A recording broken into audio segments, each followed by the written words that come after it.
This is the moment when a PLA Navy vessel, Guilin, a Type 0520D Luoyang third-class destroyer, and a PLA Coast Guard vessel crashed into each other. This took place 11 miles from the Scarborough Shoal. Now, the Chinese Coast Guard ship 3104, which is chasing a Filipino ship, ended up becoming the victim in this self-inflicted or self-sabotaging attempt operation by the Chinese Navy. Now, obviously, I wish that nobody got harmed in the situation, but this is clearly karmic retribution, considering so many times we've reported on this previously, and so many unreported ones, of the CCP and its military, the PLA, harassing the Filipino ships going through the Scarborough Shoal, trying to invade the sovereign water of the Philippines. And so after so many times of bullying, this happens. So I think it's definitely becoming a situation where you don't even need to do anything, you just see them becoming the joke. So yeah, it's a day of where the PLA Navy becomes an international laughingstock. Now, what I think is what they were trying to do in the interaction is that they thought, in the minds of the Chinese soldiers, that the Filipino vessel was going to ram into the Chinese Coast Guards, which is insane because you've seen so many videos where the Chinese Coast Guards use water cannons to attack and harass the Filipino ships, and you never see them ram into the Chinese ships. Even the Coast Guard vessel, by the way, is a converted naval vessel, so it's much bigger than the Filipino Coast Guard ships. And so in that sense, it's ridiculous to think that the Chinese Navy was trying to protect the Coast Guard ship. But considering the size of the naval vessel and physics and water, it's already too late for them to maneuver, and so that T intersection happened. It's so ridiculous because the Philippines even offered their medical personnel support right after the incident. The 9701, we have medical personnel on board. Should you need any assistance, we are willing to provide assistance. Over. Now, the damage to the Coast Guard ship is severe from the Chinese side, and the front bow portion is visibly smashed in. And this is where the dumbest decision-making I've ever seen happened. So prior to this interaction of them colliding, the Chinese Coast Guards thought it was a great idea. I don't know if they missed this in basic training or maybe they just didn't take, I don't know, science class. But against this 7,500-ton, fully weighted destroyer, their decision was to try to put out a collision cushion in front of it before that happened. And unfortunately, I think that's where the tragedy happened, because in some of the frames, you see like how damaged the front bow part is. There were people there. Those men in front of that, I'll show you in this video, they're likely ended, but in the stop frame of this video, you clearly see red splash mixed into the water as it hits, as they met in this T-style of intersection. So I'll leave you to interpret what I'm trying to say. Now, obviously, there's also damage on the Guilin destroyer. It looks not that bad, but it's significant enough that both of the vessels have been rendered unable to be used in water.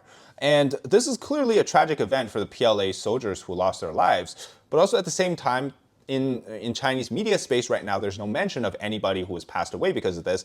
Clearly, they're not going to make anything imperfect public before that September 3rd military parade, because nothing can go wrong here, you know? And so the fact that this whole thing happened, you can tell that these people, they've been filled with hatred. And I say they're soldiers, even in the Coast Guards, because a lot of times they actually use the Navy mixed as or pretend to be Coast Guards in a lot of these operations. And they've been brainwashed in training camps, just in education classes or whatever they do at the Chinese PLA.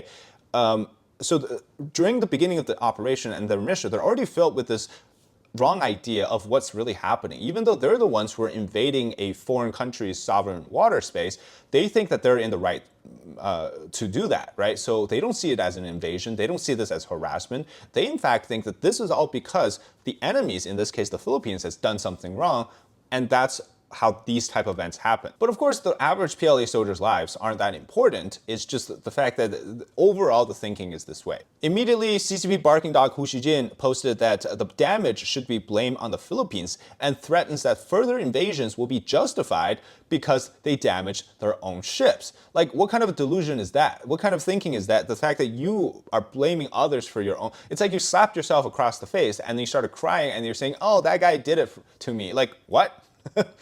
Now, going to the Chinese social media section, you'll see that some people are making fun still of what happened to the Filipino Special Forces soldier that lost their finger. But they don't even know that people inside the PLA might have lost their lives during this operation. They might never find out about that.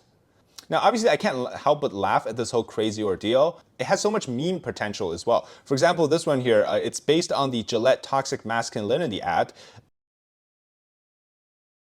This one with the train hitting school bus meme. And consider it your next Jet 2 holiday because nowhere better is the vacation down in South China Sea. Nothing beats a Jet 2 holiday. And right now, you can save £50 per person. That's £200 off for a family of 4.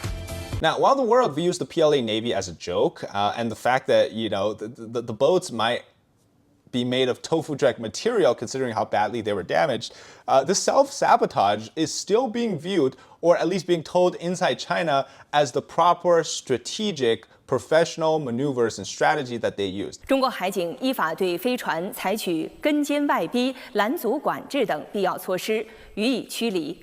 现场操作专业规范、正当合法。So like, they're still, instead of admitting to their mistakes, inside China for the domestic audience, the Chinese state media is still saying that this was 4D chess. So yeah, Southeast Asia is a great place to examine the CCP's infiltration, intimidation, as well as, I think, a lot of the subversion values that you see in different countries. And not every single country responds the same way as the Philippines has. They've really awakened to the threat of the CCP over the Alice Guo situation, over the harassment, the military side as well. Which is why I'm going to Malaysia to investigate Forest City, which is a ghost city now. And this is a great representation of what the Chinese real estate ambition overseas and these big promises falling short has become. And a ghost city is actually a unique Chinese phenomenon where they built these skyscrapers and nobody lives in them. And it's the only place outside of China where you can experience that, which is why I'm going. So your contribution matters a lot to us. Your donation will help to fund our independent journalism, and we're making special digital gifts as well as merchandise exclusive for the trip as an appreciation for your support. And this tax-deductible contribution is invaluable to our cause and what we're trying to do on the channel. So we much appreciate your support and hope you click the link in the description and support our trip today. While the CCP's overseas, you could call them ambitions, but really it's a big drama, turns into an international joke, domestically things are different because they will never let the narrative become that they've lost or that they failed something, right? Which is why yearly you see the CCP create these propaganda films. You never know when the next time, maybe they'll make one about the South China Sea. Maybe the Philippines will become the enemy. But they do this with Japan, with the US and Taiwan to try to get people to funnel their hatred to the outside rather than look at the CCP. But this is not exactly what's been happening lately because things are changing. For example, this happened on August 7th. A brave man stands in front of the entrance of the Kunming Anti-Japanese War Victory Memorial Hall. And at the stairs, you see that here's banner. It reads, Xi Jinping steps down. Now, it's unclear what happened to him. Another example, this is August 9th in Suzhou. A man wrote on the whiteboard behind him, it says, power is only accountable to its source. The Chinese people need the right to vote. And there's also a video talking about Xi wine. Now, Xi is literally the same word, same character, same pronunciation as the last name for Xi Jinping. I even think that this whole wine was created to basically appease to Xi Jinping. Look, it's like a sense of royalty. You know, you got a wine named after your last name. But in the comment section of the video, it's so funny. So a lot of people are trying different weird ways to insinuate about Xi Jinping's term length. For example, this one here says that he, meaning Xi Jinping, drank 3 bottles already, and at most 3 bottles only. AKA, we're talking about the 3 terms, right? Because Xi Jinping has been in power since 2012. Will be 15 years in 2027, and he's done 3 terms. So they're basically saying that there's no way he's going to do a 4th term, right? And then some of the follow-up comments, it's pretty funny. It says, I think his ability to drink won't stop here. 2 is enough. He can still drink. Drink till it stops producing the bottles. And then last comment is, I actually understood this. Other comments in the same video says, like this alcohol is too bitter. And how many years left?